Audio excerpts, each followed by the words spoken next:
E aí, pessoal, não sou muito de aparecer por aqui, mas como agora se aproxima um momento muito importante da história do nosso país, dia 30 nós temos a eleição, como todos sabem, a pessoa já tá de saco cheio já de falar de política, enfim, né? Mas eu gostaria de expor aqui meu posicionamento e gostaria um pouquinho da atenção de vocês. Antes de mais nada, eu respeito qualquer ideologia política, enfim, e acredito que todos nós, a gente quer um futuro melhor para o Brasil, apenas divergimos da maneira com que isso é feito. Eu defendo um Estado mais liberal na economia, com liberdades individuais e com a redução do Estado para tirar um pouquinho do peso dos impostos das nossas costas, enquanto outros de vocês preferem um Estado maior, grande e mais intervencionista. Gostaria que vocês não fechassem os olhos para a censura que está ocorrendo por parte do TSE, em especial do nosso excelentíssimo ministro Alexandre de Moraes, tá? Em que visa combater fake news. Para mim, fake news se combate com a verdade.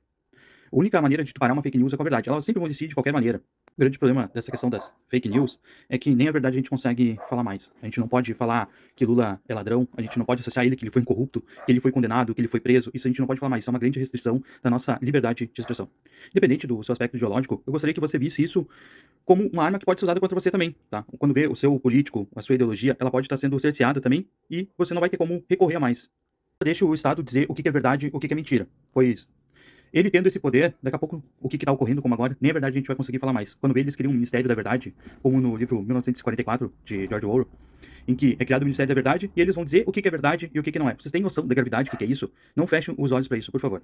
Outra coisa que eu gostaria que vocês não fechassem os olhos é, em especial, no STF, em que o Alexandre de Moraes, ele é vítima, ele é o juiz, ele é o julgador, ele é o acusador, e isso não é algo que constitucional.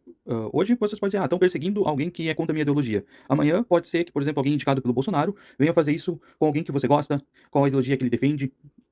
Pessoal, por favor, não feche os olhos para isso. Eu não tô aqui para defender Lula, Bolsonaro, esses dois, esquece eles. Eu tô aqui para falar somente de ideologia e liberdade. Se vocês pegar e olhar para a América Latina aqui, em geral, a gente vai ver que a gente vai ter vários países que são governados pela esquerda. Observe a Venezuela, que tem muita gente fugindo de lá pela fome, pela miséria, em que a inflação está nas alturas, o pessoal pesa dinheiro. Não tem mais como contar, o pessoal pesa dinheiro. Pense bem nisso. E ainda do mais, o Lula defendeu o nosso amigo lá, Maduro. Nós temos também a Argentina, aqui do lado, nossos hermanos, que estão com inflação a quase 100%, que foram impostas basicamente a mesma política que queriam impor aqui na questão do Covid.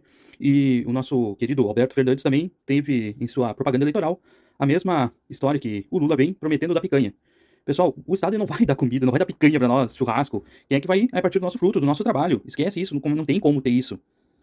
Sobre a Colômbia agora, que foi eleito o Petro, em que houve um grande número de abstenções que fizeram ele ser eleito, em que já está falando na questão de liberar a cocaína, em que muita população já está indo protestar, e muitos desses protestos estão sendo reprimidos com violência. É só pesquisar, dá um Google aí.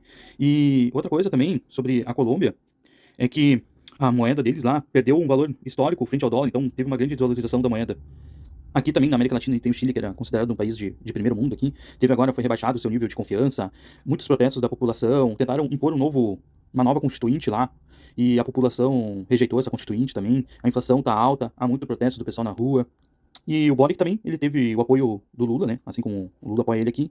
Pessoal, pense bem, vejam tudo isso, por favor. Vou deixar de falar aqui também da Nicarágua, né? Em que o Ortega é outra coisa que o TSE proibiu, que a gente não pode falar que o Ortega parabenizou o Lula pro segundo turno. Isso é algo que a gente não pode falar, tá?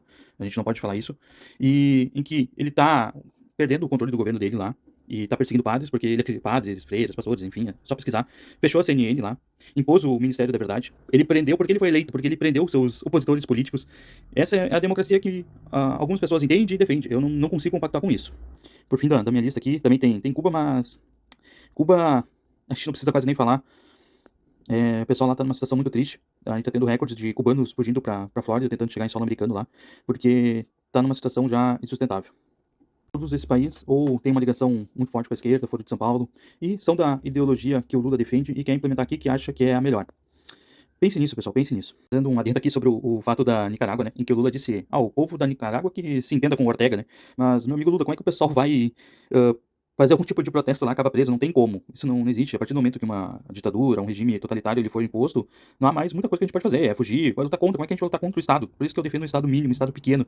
E pense sobre isso também. Um pouquinho de Brasil, o Brasil, e a inflação aqui ela tá alta, claro, mas se a gente for comparar com o resto do mundo, a gente está tendo a quarta menor inflação do G20. A gente tá muito bem nessa questão. Nós temos a segunda menor inflação, se não me engano, aqui da América Latina. Podem pesquisar isso. Então, se vocês acham que aqui tá ruim, pra muita galera aí o troço tá pior ainda, tá? A gente teve recorde na redução de homicídios, tá? Pode pesquisar isso, faça essa pesquisa de vocês. Não confio somente no que eu tô falando aqui. Por 3 meses seguidos agora a gente teve deflação.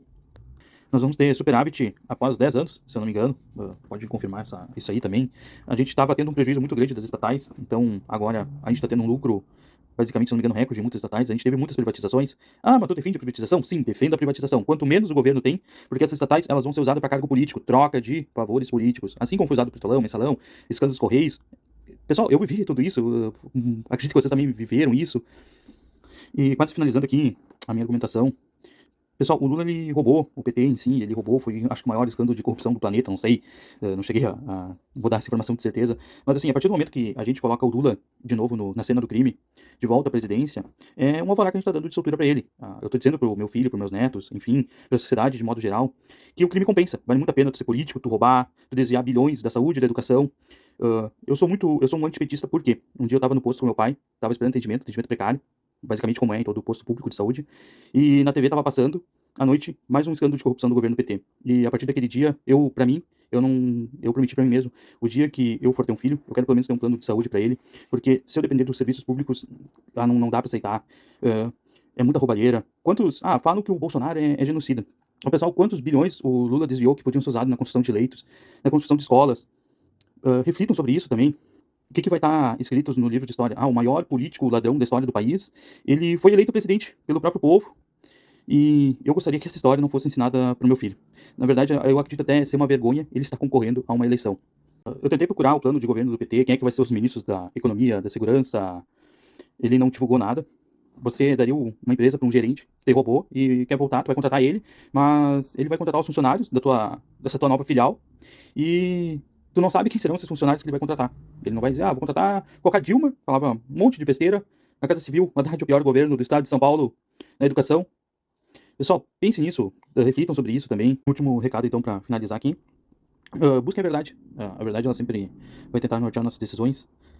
Não confiem cegamente em tudo que vocês recebem, em tudo que vocês leem. Peguem as premissas e tirem suas próprias conclusões, tá? E a gente está agora em uma decisão muito importante para o nosso país que vai mudar tudo, tá? E pensem bem, reflitam, não se esqueçam de tudo que o governo do Lula fez, tudo que ele roubou, enfim. Eu não gosto de muitas coisas que o Bolsonaro faz e fala, mas se eu for analisar pela ideologia, pessoal, não tem como a gente escolher o Lula. Sempre mais liberdade e busque a verdade. E Deus abençoe todos nós.